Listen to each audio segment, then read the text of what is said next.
वहाला भाई बहन आके खबर आए थी अज पां बाइबल जे झूने करार में आवल गीत शास्त्र जे पुस्तक जो अभ्यास शुरू कईंदासीं। तो सुनो गीत शास्त्र जो पुस्तक तंहिंजो पहलो अध्याय ने पहली कलम। हिते लखल आहे क माण्हू जेको दुष्ट जी बूंडे जी सलाह प्रमाणे हले नथो, जेको पापी जे मार्ग में उभो रहे नथो ने जेको निंदा कईं था उनी भेरो वीहे नथो, इनके धन्य आहे।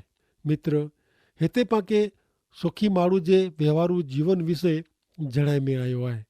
सुखी अथवा आशीर्वादित माण्हू इन जे जीवन व्यवहार में कहिड़ो वे थो, कोरो करे थो ने कोरो नथो करे। इन पहला पाके उन सुखी माण्हू जे जीवन जी नकारात्मक बाबत जणाए में आई आहे। सुखी माण्हू त्रै वस्तु नथो करे। पहली बाबत, हू बूंडे जी सलाह प्रमाणे हले नथो। मित्र, दुष्ट बूंडे जी माण्हू जी ओळख कोरो आहे। पहला त हू ईश्वर खे ओळखे ज नथो ने ईश्वर जे द्राह में जीवे नथो। हू जेकी करे थो हू ईश्वर विरुद्ध ज करे थो। व्यक्ति जेको ईश्वर जे द्राह में जीवे नथी, इन जी कोई सलाह गिने जी क स्वीकारे जी ज़रूर न आहे। बूंडे माण्हू जी सलाह से माण्हू ईश्वर नू वधु छीटो थिए थो। हुते विश्वास न आहे पण गणतरी ने शंका ज आहे। ईश्वर निंदा करींदल नास्तिक आई जेको ईश्वर जी हयाती विषय सवाल करी पंहिंजी इच्छा प्रमाणे बूंडाई में जीवे था। हाणे पाण सुखी माण्हू जी हकारात्मक बाबत नेरियूं।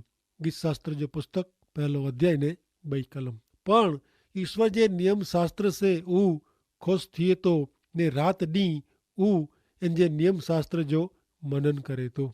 सुखी धन्य माण्हू ईश्वर जे नियम शास्त्र से खुश थिए तो, राजी थिए तो। बूंडी सलाह से न, पाप करे जी इच्छा से खुश थिए नथो। माण्हू जेको ईश्वर जे वचन में खुश थिए तो, मज़ा अनुभवे तो, उज सुखी माण्हू आहे। हू हाणे ॼाणे तो क मूंखे सुखी करींदल मुंहिंजे ईश्वर जा शब्द, उन जी वाणी ज मूंखे हक़ीक़त में खुश में रखी सघे थी। इन जी चारे बाजू ज़ुल्म आहे, पाप आहे, भ्रष्टता आहे, बूंडाई आहे, जरावार जी क्षणिक मजाला, ऊ परम सुख हमेशा जी सार्वकालिक शांति विनायला मंगे नथो। ईश्वर जे वचन में ऊ खुश थिए थो। तंहिंला रात ॾींहुं ऊ उन वचन जो मनन करे थो, वीचार करे थो। मात्र अमुक टाइम ते वांचे ख़ातिर ज क फर्ज पूरी करेला ऊ वांचे नथो। ऊ ईश्वर जे वचन खे प्रेम करे थो, तंहिंला ऊ ईश्वर जे वचन ला टाइम कढे थो। गीत शास्त्र जो पुस्तक पहलो अध्याय ने 3 कलम। वरी ऊ नदी जी बाजू में रोपायल झाड़ जहिड़ो थींदो, जेको पंहिंजा फल पंहिंजी ऋतु प्रमाणे ॾे थो ने जंहिंजा पन कॾहिं पण चिमराजे नथा। वरी जेकी ऊ करे थो इन में सफल थिए थो। सुखी माण्हू खे नदी वटे, हा, घणे वधु पाणी वारी वड़दल नदी वटे रोपायल झाड़ साथे सरखाए में आयो आहे। नदी एतिरे भरचक, घणे पाणी एतिरे ईश्वर जा जीरा वचन।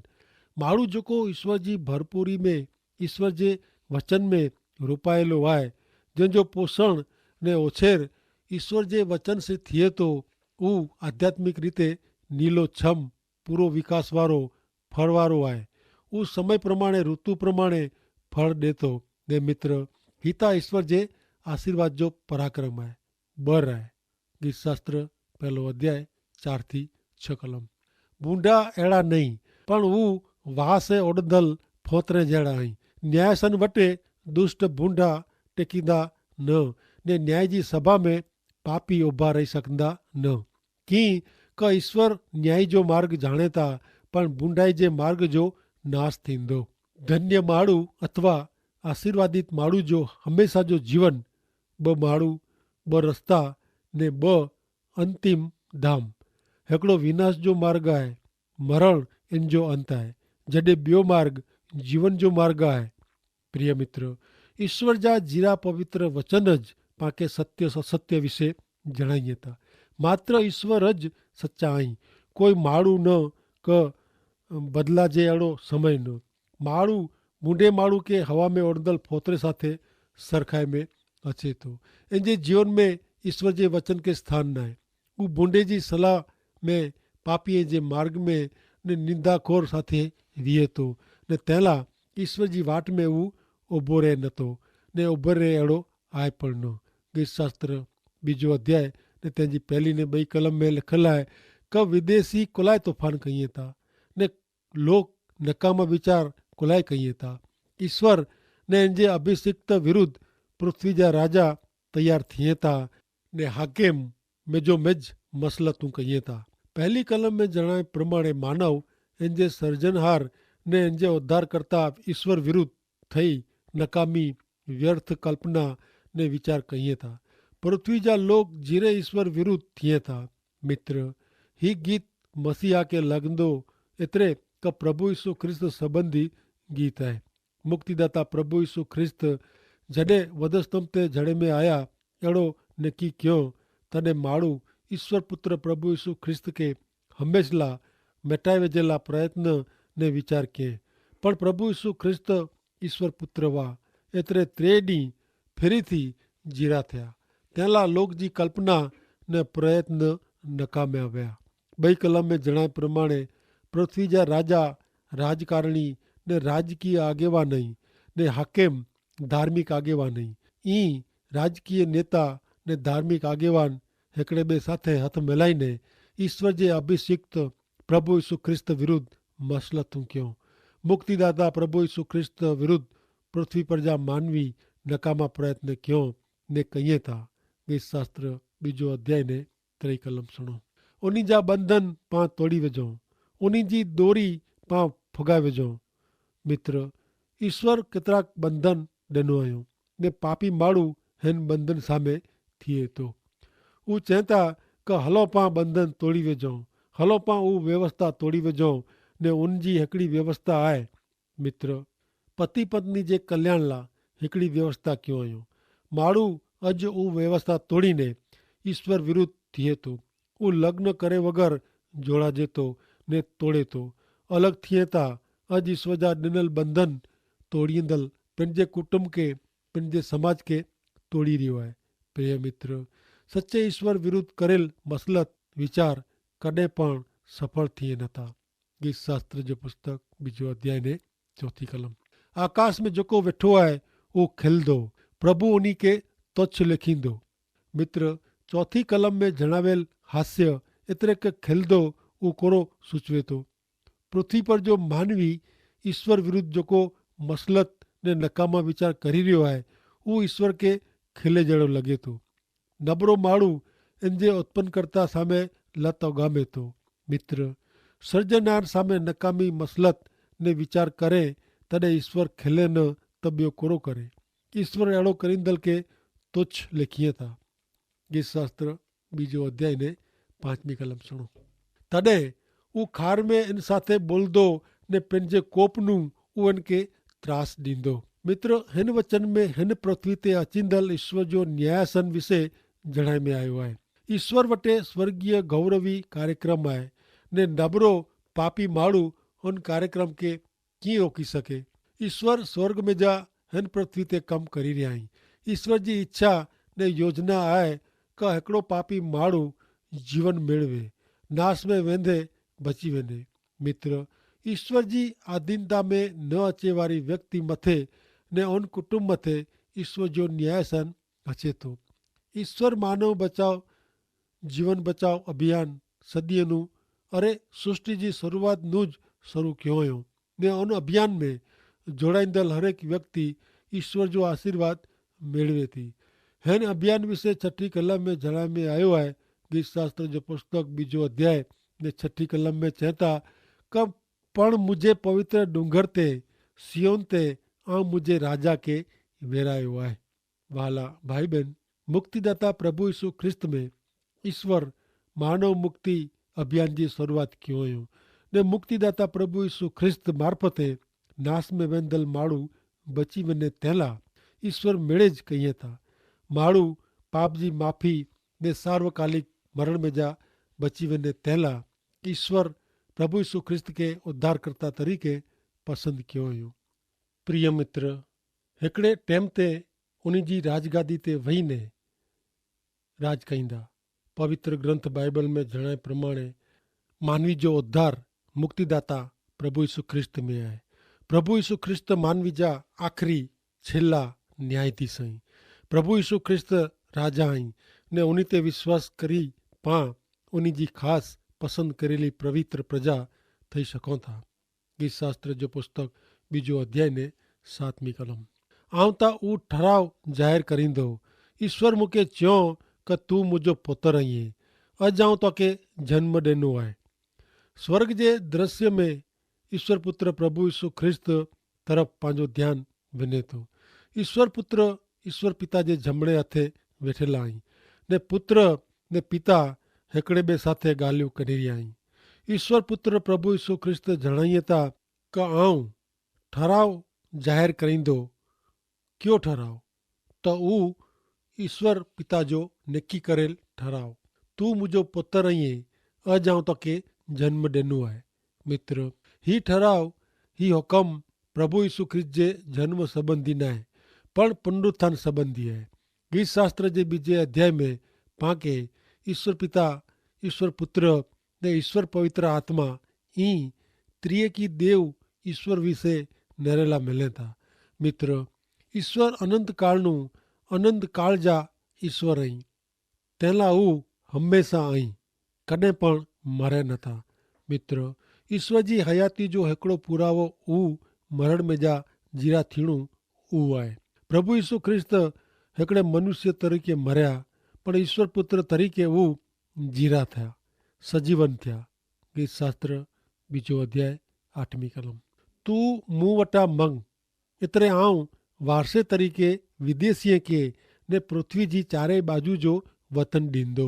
मित्र, जिन व्यक्ति जे हथ में खिले जा घा पिया आहिनि एतिरे मानव मुक्तिला वधस्तंभे जड़ायल प्रभु यीशु ख्रिस्त के ईश्वर दुनिया जा राजा तरीके अधिकार सौंपे ॾींदा। मित्र, यीशु ख्रिस्त के सजी सृष्टि ने मानव जात ईश्वर पिता सौंपे ॾींदा। कुलाए नेरियो 9મી कलम में कोड़ था। गीत शास्त्र जो पुस्तक बीजो अध्याय ने कलम 9। तू लोजे दंड से उन्हीं के तोड़ी वजने, तू इनके कुंभार जे वासण वारे जी पछाड़ी ने टोकरे टोकरा करीने। हिन कलम में प्रभु यीशु ख्रिस्त जे ॿई यार अचे जे बारे में जणे में आयो आहे। यीशु ख्रिस्त हाणे हिन पृथ्वी जो न्याय करेला न्यायाधीश तरीके अचींदा। हाणे उन बूंदे लोग जो ईश्वर विरुद्ध मसलत ने विचार ने कार्यक्रम करींदल जो न्याय करींदा। न्यायाधीश प्रभु यीशु ख्रिस्त अदल न्याय करींदा ने कीअं कचो क पको रखंदा न। मित्र, ही आहे माण्हू जात जो ॿियो मरण। हा, उहो लोक કે જેકો પ્રભુ ઈસુ ખ્રિસ્તે વિશ્વાસ કરે જે બદલે અવિશ્વાસ ને સામા થયા આहिनि। हाणे पंहिंजी नज़र ईश्वर पवित्र आत्मा ते पए थी। स्वर्ग जो दृश्य समाप्त थिए थो। हाणे ही दृश्य पृथ्वी पर जो आहे जिते पवित्र आत्मा आहे। बीजो अध्याय 2-11 कलम। हे राजा ऐं सम्झो, पृथ्वी जा न्यायाधीश ऐं सिखामण गिनो, द्रास ईश्वर जी सेवा करियो ने ध्रुबीने आनंद करियो।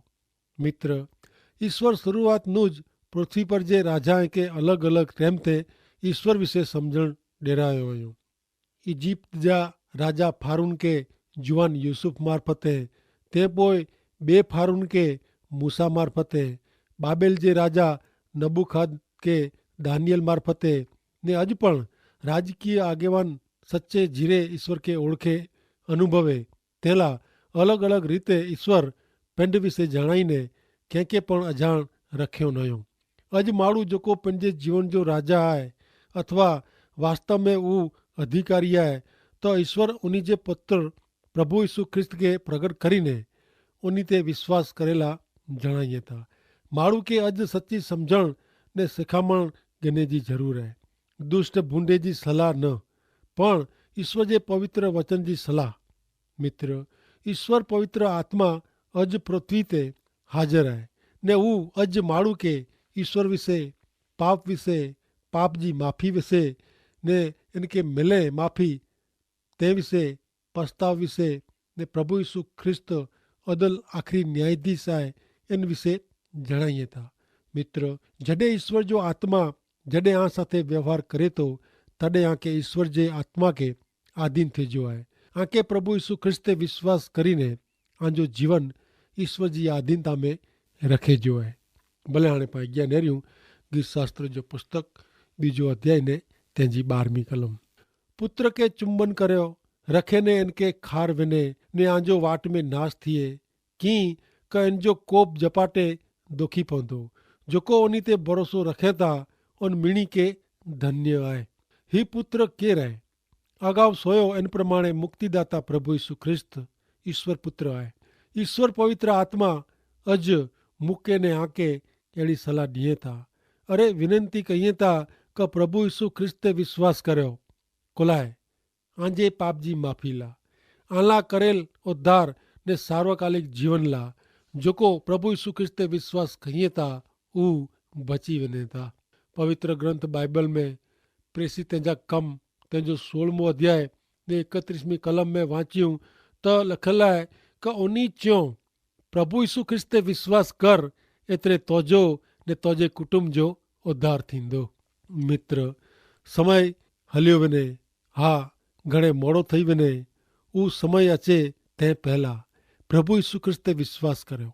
प्रभु यीशु ख्रिस्त ते विश्वास करणो एतिरे उन्ही के ईश्वर पुत्र तरीके आंजे पाप वती मरदल तरीके मरण में जा 3 ॾींहं सजीवन थींदल जीरा थींदल तरीके ने आंके फेरी थी कोठेला अचींदल तरीके जो विश्वास करणो।